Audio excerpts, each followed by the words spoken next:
आयोगाने म्हटलं आम्ही महानगरपालिकेकडे दिले आणि वर्षानुवर्ष पूर्वी तर आयोग इथे येतच नव्हता. महानगरपालिकेत असेसमेंट डिपार्टमेंट निवडणुका पार पडायचं. आम्ही जेव्हा आमच्या लगेच संध्याकाळी आमचा रिझल्ट लागायचा. माझ्या 2 निवडणुकीचा रिझल्ट संध्याकाळी लागला. सर्व महानगरपालिकेचे अधिकारी एका जबाबदारीनं एका निष्ठेनं आता मी नाव घेऊन सांगतो की भारतीय जनता पक्षाच्या जे काही ज्या राज्यामध्ये हे लोक काम करत आहेत तिथे अशा प्रकारच्या सगळ्याच राज्यामध्ये गोंधळ आहे. बिहारमध्ये सुद्धा शंका घेतली जाते. मागच्या लोकसभेला विधानसभेला महाराष्ट्रामध्ये आपण शंका घेतली. जेव्हा माझा स्वतः दहिसर विधानसभेचा 5 वाजता 5-5:30ला जेव्हा मतदान केंद्र बंद झाली तेव्हा 50% मतदान होतं.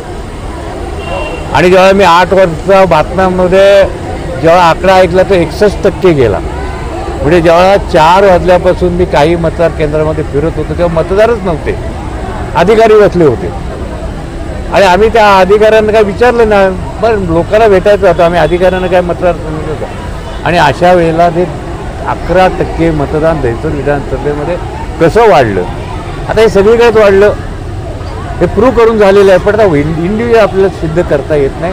त्यामुळे येणारी निवडणूक म्हणून सगळ्या लोकांनी असं म्हटलं सगळ्यांना सावध राहायला पाहिजे. आणि ह्याच्यामध्ये काळं बेरं आहे की नाही ते लवकरच उघड होईल. हे बघा किती दिवस हे आम्हाला फसवणार, किती दिवस देशाला फसवणार. कधी ना कधी नितकुटी ही बाहेर येणारच आणि हे सगळे उघडे पडतील असा माझा अंदाज आहे. ॲडव्होकेट असीम सरदे यांच्या निलंबनाला स्थगिती देण्यात आलेली आहे, त्याच्याबद्दल काय? मूर्खपणा आहे तो. असं आहे ना, व्यक्तिगत स्वातंत्र्य आहे ना. वकील आहेत ते, एक सिनियर मोस्ट वकील कॉन्सिल आहेत ते. अशा कॉन्सिलवरती कुठेतरी काहीतरी दबाव आणायचा, हे सगळं दबावाचं राजकारण आहे. ईडी असू द्या, पोलीस असू द्या. निलंबनाला स्थगिती देण्यात आली नाही, आता ती उठवली ना स्थगिती, पण हे मूर्खपणाचं राजकारण चाललेलं आहे. पुढे यांच्या विरुद्ध बोलायचं नाही, बोललं की यांची हत्यारं बाहेर. त्याच्यामुळे एकदम या महाराष्ट्रामध्ये राजकारण एकदम दहशतीचं चालू आहे. आज प्रभाग क्रमांक 7मध्ये होम मिनिस्टरचा कार्यक्रम आयोजित करण्यात आला. त्यामध्ये तुम्ही बघाल तर हजारापेक्षा जास्त महिला यांनी भाग घेतला होता. खूप छान प्रकारचा प्रतिसाद मिळालेला. खरं तर हा वॉर्ड 8 वर्षाआधी अभिषेक इथे नगरसेवक होते. त्या प्रभागाचे 2 वॉर्ड झाले, 1 नंबर आणि 7 नंबर.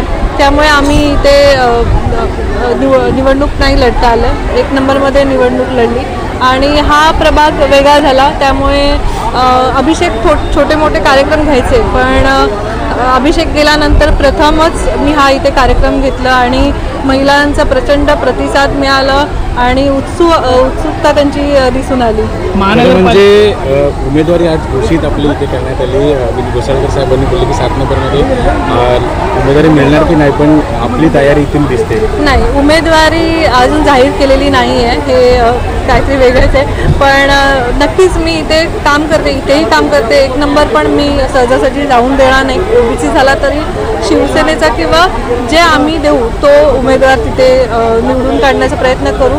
त्याचप्रमाणे 8 नंबरमध्ये पण मी तयारी करते आणि 6 नंबर पण आमचा आहे वॉर्ड. तर मी दहिसर विधानसभा प्रमुख असल्यामुळे मी सगळीकडे कार्यक्रम घेते आणि ह्याच्या पुढेही वेगवेगळ्या प्रभागामध्ये कार्यक्रम घेतले जाते. खरं तर तुम्ही 1 नंबरमधून तयारी केली होती, वर्षभर मेहनत देखील तिथे केलं होतं. मात्र ज्या दिवशी ते वॉर्ड डिक्लेअर झाला ओबीसीचं झाल्यानंतर तुम्ही निवडणूक लढणार नाही अशी देखील घोषणा केली होती.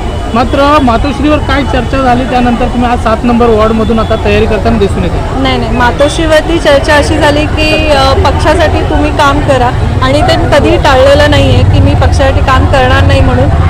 जेव्हा मातोश्रीवरती बोललेले त्याच्या आधी हा प्रोग्राम मी आयोजित केलेला, म्हणजे तेव्हा अनाऊन्स केलेलं की मला हा प्रोग्राम घ्यायचा आहे. तर 7 नंबरमध्येच नाही तर मी 6 नंबरमध्ये आता पुढच्या रविवारी एक प्रोग्राम घेते सिनियर सिटीजनसाठी. त्याप्रमाणे 8 नंबरमध्ये पण असंच एक प्रोग्राम घेते. तर 7मध्ये अशी वेगळी तयारी नाही, पण दुसऱ्या प्रभागामध्ये पण मी तयारी चालू केली. काय सांगाल, इच्छुक उमेदवार म्हणून जर तुम्हाला दिलं तर कशी तयारी असणार? मी अजून विचार केला नाही आहे. त्या मेसेजमध्ये मी असं सांगितलं आहे की मी पक्षासाठी काम करेन, पण कुठून तिकीट लढवणं ते अजून विचार नाही केला. जे ठाकरे गटातून शिंदे गटात गेले ते शिंदे गटातून आता परत ठाकरे गटात आलेले आहेत सुनील राऊत, त्यांना तुम्ही आणलेलं आहे, कशा तयारी करण्यात आली आहे त्याबद्दल? ते तर आमचे संदीप राऊत आहेत, पहिल्यापासून घरचे संबंध आहेत. त्या पक्षामध्ये गेल्यानंतरही आमचे संबंध तेच होते. त्यांच्या घरी गणपती होतं तरी पण ते आम्हाला त्याच फॅमिलीसाठी बोलवायचे आणि मी इथे आल्यामुळे त्यांनी इथे पक्षप्रवेश केलं. त्यांचं खरं तर धन्यवाद देते की त्यांनी इथे पक्षप्रवेश केलं. 7 नंबरमधून तुम्हाला जर तिकीट भेटलं तर तुम्ही निवडणूक मी अजून विचार असा केला नाही आहे, विचार करून नक्कीच सांगेन.